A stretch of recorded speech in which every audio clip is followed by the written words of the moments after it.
For any one of you out there who's looking for success in your life, I suggest that you let go of your goals. Goals may be the traditional channel to success, but I posit that they're also channels that close us off from openness. What if, instead of directing your energy to an objective, you stood still, were silent, and let anything come up in you at all, any want? I promise you there's about 1,000,000 ways to reach that, not just one objective. Most of my life, I've wanted to be good. I wanted to be a good person. I wanted to be good at art and good at school and good in church. I wanted to get a good job, make good money. I think I was raised with really good values. My mom, she's a poet, she's a fighter, she was a lawyer, and now she works in child abuse prevention in the Catholic Church. And my dad is an artist and a provider and entrepreneur. And they taught me to value intellectualism and art and authenticity. They taught me to do something in my life that I can really be proud of. And most of my life, I haven't really known how to be proud of myself. As a young, loud black girl in a conservative white neighborhood, going to almost all white schools, Catholic school, Waldorf school, I learned very quickly that I would be dismissed, ignored, even suppressed if I didn't lay all my cards out on the table and show them what I was capable of. I saw so many structures around me suppressing me, and I thought I could climb them. I wanted to climb them, open the unopenable doors. I was very practical and intellectual just as much as being artistic, and I latched onto the idea of an elite education as the most worthwhile venture I could pursue in my life. To prove my worth, my value, my skills, and as a vehicle to what I really sought, which was freedom, which was money. Of course, I was really young when I conceptualized all of this. They're simple connections. But I knew that I needed change for myself in my life, in my family's life. I knew I wanted change in the world. And I knew that I was good at school. I knew that I could prove all of this, in the college admission competition. So I started this process of self-optimization. I researched extensively most of my life how to become the perfect college applicant. You need history, consistently expressed interests in the area of your major, high academic excellence, you need athletics, you need leadership. I remember all of my research. I remember when I was in 4th grade, I made a presentation on printer paper. I wrote out all of my slides for my parents, and I looked on my Waldorf school admissions site to see how much a year of tuition cost. I put it in that presentation to convince them to let me go to public school. I saw my life as an investment project that I alone should take on. And I succeeded in convincing them to let me go public. 5th and 6th grade went by easily. I continued with my art, my academics, my athletics, getting my straight A's, as I had all of my life.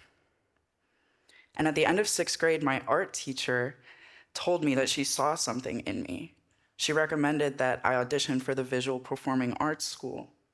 I didn't even know that we had that. I didn't even know that existed. And I auditioned, and I got in. And that was the first time in my life I really felt seen. And I switched to Miller South. Being an artist, a lifelong artist, and getting art education is everything. But everything was changing in me. It wasn't puberty, it was my mind. the mind that I relied on when I bought into these systems, the reason why systems worked with me, because I am smart. I'm always thinking, calculating, proving, or I'm failing. And I started failing right as seventh grade started. I just turned 12, and my new and true success story was brewing. But what happened to me wasn't uncommon. It was just depression, onsetting quickly, and anxiety. I was having panic attacks on the daily. And I had these internal beliefs about myself that really tortured me. School wasn't coming easily to me as it had most of my life. Not because it wasn't still easy, but because the ocean in my mind was thrashing me. It got so bad inside of me that I struggled with self-harm, suicidal ideation, attempts on my own life that went on in secret that whole school year. 12 suicide attempts at 12 years old, until I was found out in April and hospitalized for the first time. I even saw being caught as a failing. But I maintained my A's that year, 4.0 GPA. I started therapy because that's what they make you do when you're a minor and get hospitalized. And I knew I needed to make up ground. In 8th grade, it all caught up to me. It was another year with the same story, and this time I was hospitalized for more than 2 weeks. By the time I got back to school, I had too many missing assignments to really make up, and I ended up getting my very first B. And that was the end of the world for 13-year-old me. That B was in an honors class. That goes on your high school transcript. And what was my world without what I was proving? My 4.0. How was I going to get into an Ivy League? I was stuck in the vortex of being worthy. I was determined I would get to college no matter what it cost me. But I wasn't the perfect student anymore. I hated going to class. I saw failure everywhere. I always used to love learning, but this was different. This was something that defined me. And the systems were failing me. I didn't work with them anymore. There wasn't enough support for a 12-year-old who pushes themselves to the limit and then tries to kill themselves when they falter. And my goals cost me, especially in high school. I auditioned for the art high school with the IB program. And before I was a sophomore, I was sexually assaulted and developed PTSD. I didn't know it was that until I was about 17, though.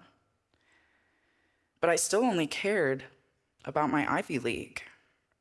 I collected my absences. I was actually a truant student from 8th through 12th grade. I watched my grades dropping, not just A's, but B's and C's, and I felt my self-hatred at an all-time high.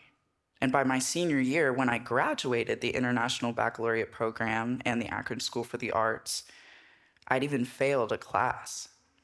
I was an AP IB student, got a 36 on the ACT, and yet I was a failure, hand in hand. I hadn't been hitting my internal standards for a long time. I wasn't making a difference in the world, contributing in the way that I imagined to my communities. I wasn't good, but still I was driven by my desire to be. I thought I could still hit the metrics somehow, that I had to. Everything I dreamed of, worked for, everything I was, everything I conceptualized about achieving was perched on the shoulders of college decision season, reliant on my perfect proving of my worthiness. And I didn't make the cut, at least not to an Ivy League. I made it to Kent State. And I dreamed that everything would be different. I would finally get it together. I wouldn't be as pressured, and I would be free. Until I joined the honors college, signed up for 18 credit hours, and was crushed under my $3,000 a semester weight. And I continued suffering under the expectation that I placed on myself, self-hatred only ever growing, same patterns repeating, missing classes and missing opportunities. And when I tried to kill myself at college, and the police woke me up with a flashlight in my eyes at 3 in the morning and took me barefoot in an ambulance to the hospital with no phone, alone, I realized that this was the peak of my lifelong ambition, that all of my invested efforts were spreading thin in front of me. I had exhausted every store of myself, my art and my heart and my goodness. I wasn't doing good. I wasn't feeling good. I was scrounging and struggling and searching for relief from my self-imposed exhaustion. I was nothing. I had picked my bones clean, presenting my personhood. Everything had twisted. I even tried to make myself finish the school year. I came back for spring semester, but I couldn't keep up. The classes were too much, and I couldn't take the weight. So I had to decide to fail my goal or to die. My mom helped me choose myself, gave me safe harbor, and I moved home. And I took time to fight to remember what it felt like to live and to want to live. And all I could hear in my heartbeat when I moved back, when I was still and had no choice but to be still, was that I needed art. I needed a purpose, and that was the only thing that came to me. I needed to let myself succeed because so much of my life had been about failing. And I set myself up to succeed. For 6 months, I searched for the perfect job, drank myself close to death, tried every day to care about living. My goal had been my channel, and my channel was now shattered around me. And for the first time, when I looked up, I saw everything clearly.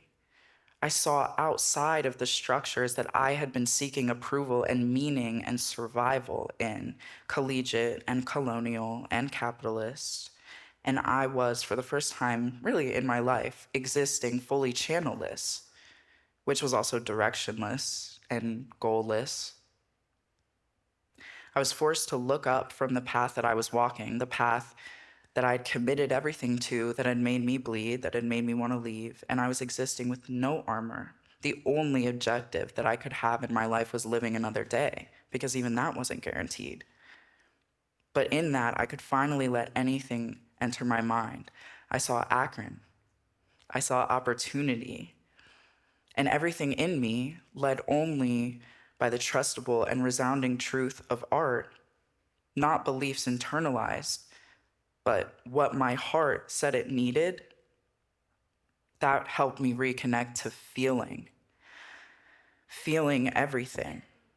Feeling is everything to me. And in my life, goals are nothing. As I've lived freely with no channel directing, circumventing my energy towards one objective or many, I've been able to find so much more.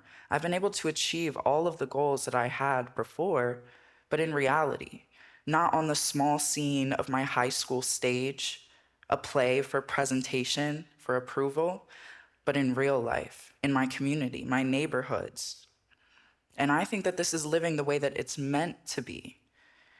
With just a job and some structure and the one thing that I knew I would need, the free ability to create and find who I actually wanted to be, I think that I found the actual key to succeeding, Living outside of accomplishment lets you live in everything you do, not the small scene, but the world stage.